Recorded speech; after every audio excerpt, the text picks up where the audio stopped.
Hello साथियों, आप सभी का मेरे चैनल पर स्वागत है। तो आज हम देखने जा रहे हैं जो टॉपिक है वह महान्यायवादी तथा नियंत्रक एवं महालेखक परीक्षा यानी attorney general and comptroller and auditor general. तो पहला देखिए साथियों, पहला भारत के 3 विधि अधिकारी होते हैं। कौन कौन? तो भारत का महान्यायवादी यानी अटॉर्नी जनरल ऑफ इंडिया, दूसरा है भारत का महाधिवक्ता यानी सॉलिसिटर जनरल ऑफ इंडिया, और तीसरा है भारत के अपर महाधिवक्ता यानी additional solicitor general of India. आगे साथियों, भारत का प्रथम महान्यायवादी कौन थे? तो इनका नाम था MC सित्तलवाड़ था। अगला साथियों, भारत सरकार को कानूनी विषय पर परामर्श कौन देता है? तो इसका सही आंसर है महान्यायवादी यानी अटॉर्नी जनरल। अगला, भारत का सर्वोच्च विधि अधिकार कौन होता है? तो वह होते हैं भारत का महान्यायवादी। अगला साथियों, भारत का महान्यायवादी किसका विधि सलाहकार होता है? तो यह होता है भारत सरकार का। अगला साथियों, राष्ट्रपति द्वारा महान्यायवादी को सौंपे गए कार्य जिसे भारत सरकार से संबंधित मामलों को लेकर उच्चतम न्यायालय में भारत सरकार की ओर से पेश होना।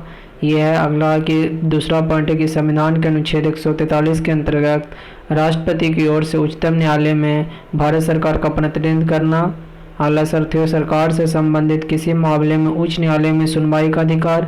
ये भी है राष्ट्रपति द्वारा महान्यायवादी को सौंपे गए कार्य। अगला साथियों, अनुच्छेद 76 का 4 के अनुसार महान्यायवादी किसके प्रसाद पर पद के धारण करेगा? तो वह राष्ट्रपति के। अगला साथियों, भारत का महान्यायवादी को संसद के दोनों सदनों में बोलने, कार्यवाहियों में सम्मिलित होने, किसी भी संसदीय कमेटी का सदस्य होने का अधिकार है, परंतु क्या है, वोट देने का अधिकार नहीं है। अगला साथियों, सॉलिसिटर जनरल कौन होता है? तो यह होता है महान्यायवादी का अधीनस्थ होता है। अगला साथियों, भारत में वर्तमान में भारत के महान्यायवादी कौन है? तो उनका नाम है के वेणुगोपाल। अगला, महान्यायवादी का पद संविधान के अनुच्छेद 76 के अंतर्गत एक संवैधानिक पद है, जबकि महाधिवक्ता का पद संवैधानिक न होकर क्या है साथियों, यह वैधानिक है।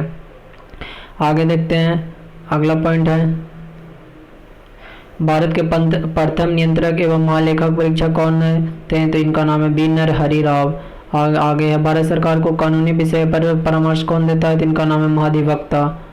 आगे साथियों, संसद की लोक सेवा समिति की बैठकों में कौन उपस्थित रहता है? तो इनका सही आंसर है भारत का नियंत्रक एवं महालेखक परीक्षक। आगे साथियों, डॉक्टर भीमराव अम्बेडकर ने कहा था महालेखक परीक्षक भारतीय संविधान के अंतर्गत सर्वप्रथम अधिकार होगा। यह लोकतांत्रिक व्यवस्था में भारत सरकार के वित्तीय रक्षकों में से एक होगा। इन वित्तीय रक्षकों में उच्चतम न्यायालय, निर्वाचन आयोग एवं संघ लोक सेवा आयोग सम्मिलित होंगे। अगला साथियों, भारत के नियंत्रक एवं महालेखक परीक्षक CAG के पद का सृजन किसके द्वारा किया जाता है? तो इसका सही आंसर है संविधान द्वारा। आगे साथियों, भारत के नियंत्रक एवं महालेखक परीक्षा का कार्यकाल कितने वर्ष का होता है? तो इसका सही आंसर है 6 वर्ष का। अगला साथियों, भारत का नियंत्रक एवं महालेखा परीक्षा किसका मार्गदर्शक होता है? तो इसका सही आंसर लोक लेखा समिति का। अगला साथियों, नियंत्रक एवं महालेखक परीक्षा को लोक निधि का मुख्य अभिभावक यानी chief guardians of public pursue कहा जाता है। अगला साथियों, राज्य एवं केंद्र सरकार के सभी खर्चों की वित्तीय जांच कौन करता है? तो इसका सही आंसर है नियंत्रक एवं महालेखा परीक्षक। अगला, नियंत्रण एवं महालेखा परीक्षण के पेंशन एवं भत्ते किस पर भारित होती है? तो इसका सही आंसर है भारत के संचयी निधि पर। अगला साथियों, भारत के नियंत्रक एवं महालेखा परीक्षा से संबंधित अनुच्छेद 148 बोलता है भारत के नियंत्रक एवं महालेखक परीक्षा की नियुक्ति एवं पद मुक्ति कि एक भारत का नियंत्रक एवं महालेखा परीक्षक हो गए, उनकी नियुक्ति एवं पद मुक्ति के बारे में बताया गया अनुच्छेद 148 में। 149 में नियंत्रक एवं महालेखक परीक्षा के कार्य एवं शक्ति के बारे में वर्णन किया गया 149 में। 150 में संघ तथा राज्यों के लेख प्रारूपों के संबंध में राष्ट्रपति को सलाह। अगला साथियों, 151 में अंकेक्षण प्रतिवेदन का अंकेक्षण प्रतिवेदन। आगे सोते देखिए, नियंत्रक एवं महालेखक परीक्षा अवकाश प्राप्ति के पश्चात कोई भी सरकारी पद धारण नहीं कर सकता, ये पॉइंट है। आगे सोते संसद के बारे में हम जानते हैं, पार्लियामेंट के बारे में देख लेते हैं। अगला साथियों, संविधान पहला पार्लियामेंट में संविधान के किस अनुच्छेद के अंतर्गत धन विधेयक को परिभाषित किया गया? तो इसका सही आंसर है अनुच्छेद 110 को। अगला साथियों, लोकसभा अध्यक्ष अपना त्याग पद किसे सौंपता है? तो यह है जो लोकसभा उपाध्यक्ष को सौंपते हैं। अगला साथियों, संविधान के अनुच्छेद 82 के अनुसार लोकसभा की सीटों का राज्यों के मध्य आवंटन किस वर्ष की जनगणना के आधार पर हुई है? तो यह है वर्ष 1971 की जनगणना के आधार पर। अगला साथियों, भारत में लोकसभा का अध्यक्ष लोकसभा सदस्यों से ही चयनित किया जाता है। अगला साथियों, राज्यसभा की एकांतिक शक्ति के अंतर्गत कौन सा अनुच्छेद आता है? तो इसका सही आंसर है अनुच्छेद 249। अगला साथियों, संविधान की चौथी अनुसूची किस प्रकार के प्रावधान है? तो यह राज्यसभा में स्थानों के आवंटन से संबंधित। अगला साथियों, लोकसभा में सदस्यों की अधिकतम संख्या कितनी हो सकती है? तो यह 552। अगला, भारतीय संविधान के अंतर्गत संसद के सदस्यों को विशेषाधिकार तथा उन्मुक्तियों प्रिविलेज एंड इम्यूनिटीज को कौन सा एक प्रावधान निर्धारित करता है? तो इसका सही आंसर है अनुच्छेद 105। आगे साथियों, लोकसभा और राज्यसभा की गणपूर्ति क्वारम सदन की कुल सदस्य संख्या का 1/10 संख्या से होती है। अगला साथियों, राज्यसभा का सदस्य बनने के लिए न्यूनतम आयु कितनी होनी चाहिए? तो यह 30 वर्ष।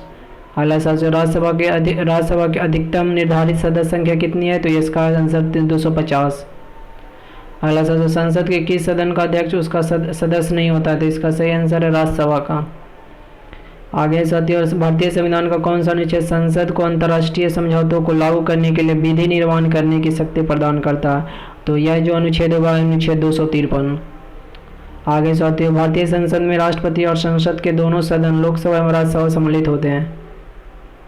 अगला, लोकसभा में राज्यवार सीटों का आवंटन सन 1971 की जनगणना के आधार पर है। यह निर्धारित किस वर्ष तक यथावत रहेगी? तो यह है जो वर्ष 2026 तक रहेगी यथावत, मतलब ठीक वैसा ही रहेगी। आगे देखिए साथियों, संसद से संबंधित अनुच्छेद के बारे में देखते हैं। अनुच्छेद 79 बोलता है कि संसद का गठन होगा। 80 बोलता है राज्यसभा का संरक्षण, पहले राज्यसभा। 81 क्या बोलता है? तो लोकसभा की संरचना होगी। 82 है प्रत्येक जनगणना के पश्चात पूरा समायोजन होगा, जनगणना के पश्चात। और 83 बोलता है संसद के सदनों की अवधि, कि संसद के सदनों की कितनी अवधि होगी? 83 अनुच्छेद में। अगला साथियों, संसद की सदस्यता की अहर्ता मतलब योग्यता के बारे में बताया गया कि इसकी कितनी योग्यता होगी। संसद के सदस्यों के लिए अहर्ता योग्यता के बारे में बताया गया। अगला साथियों, 85 में संसद के सत्र सत्रावसान एवं विघटन के से संबंधित सारे उल्लेख है, हमारे अनुच्छेद संविधान के अनुच्छेद 85 में उल्लेख है। अगला है कि राष्ट्रपति के सदनों को संबोधित तथा संदेश देने का अधिकार। यह 86 में कि राष्ट्रपति का सदनों को संबोधित करना है तथा कुछ संदेश देना चाहते हैं तो वह अनुच्छेद 86 के तहत दे सकते हैं। अगला राष्ट्रपति का विशेष संबोधन यानी अभिभाषण वह अनुच्छेद 87 में, अनुच्छेद 87 में। आगे साथियों, सदनों के संबंध में मंत्रियों और महान्यायवादी का अधिकार। सदनों के संबंध में क्या? मंत्रियों और महान्यायवादी का अधिकार कौन सा अनुच्छेद में? तो यह अनुच्छेद 88 में। अगला साथियों, राज्यसभा का सभापति तथा उपसभापति, यह अनुच्छेद 89 में। अगला राज्यसभा के उपसभापति के पद की रिक्ति, त्याग पद तथा पद से हटाया जाना सारे जो उल्लेख हुआ अनुच्छेद 90 में। अगला साथियों, सभापति के कर्तव्यों के निर्वहन अथवा सभापति के रूप में कार्य करने की उपसभापति अथवा अन्य व्यक्ति की शक्ति। तो वह है 91 में कि सभापति के कर्तव्यों के निर्वहन अथवा सभापति के रूप में क्या करना? कार्य करने की उपसभापति अथवा अन्य व्यक्तियों की शक्ति है। कितना में? तो यह अनुच्छेद 91 में। आगे सोचिए, जब राज्यसभा के सभापति अथवा उपसभापति को पद से हटाने का संकल्प विचारधर्मीय हो तब उसका पीठासीन नहीं होगा। ये सारे अनुच्छेद 92 में है। आगे साथियों, लोकसभा का अध्यक्ष तथा उपाध्यक्ष के बारे में वर्णित कहाँ है? तो अनुच्छेद 93 में। 94 में क्या है? तो लोकसभा अध्यक्ष तथा उपाध्यक्ष पद की रिक्ति, त्याग पद तथा पद से हटाया जाना, ये सारे अनुच्छेद 94 में है। आगे साथियों, 95 में लोकसभा उपाध्यक्ष अथवा किसी अन्य व्यक्ति का लोकसभा अध्यक्ष के कर्तव्यों के निर्वहन की शक्ति क्या है? लोकसभा उपाध्यक्ष अथवा किसी अन्य व्यक्ति का लोकसभा अध्यक्ष के कर्तव्यों का निर्वहन करने की शक्ति अनुच्छेद 95 में है। 96 में क्या है? तो साथियों 96 में कि जब लोकसभा अध्यक्ष अथवा उपाध्यक्ष को पद से हटाने का संकल्प विचारधर्मीय हो तब उसका पीठासीन नहीं हो, यह अनुच्छेद 96 में है। 97 में साथियों की सभापति एवं उपसभापति तथा अध्यक्ष एवं उपाध्यक्ष के वेतन भत्ते से संबंधित सारे उल्लेखनीय तत्व हमारे संविधान के अनुच्छेद 97 में है। अगला साथियों, संसद का सचिवालय हमारे संविधान के अनुच्छेद 98 में है। और अगला साथियों, सदस्यों द्वारा शपथ या प्रतिज्ञा, यह सारे अनुच्छेद 99 में है। आगे साथियों, दोनों सदनों में मतदान, रिक्तियां के होते हुए भी सदनों की कार्य करने की शक्ति तथा गणपूर्ति, ये सारे उल्लेख अनुच्छेद 100 में है। आगे साथियों, 101 में स्थानों का रिक्त होना अनुच्छेद 101 में है। और 102 में क्या है? तो संसद की सदस्यता के लिए निहर्ताएँ के बारे में 102 में वर्णित है। और 103 में कि सदस्यों की अयोग्यता से संबंधित प्रश्नों पर निर्णय करना सारे उल्लेख अनुच्छेद 103 में है।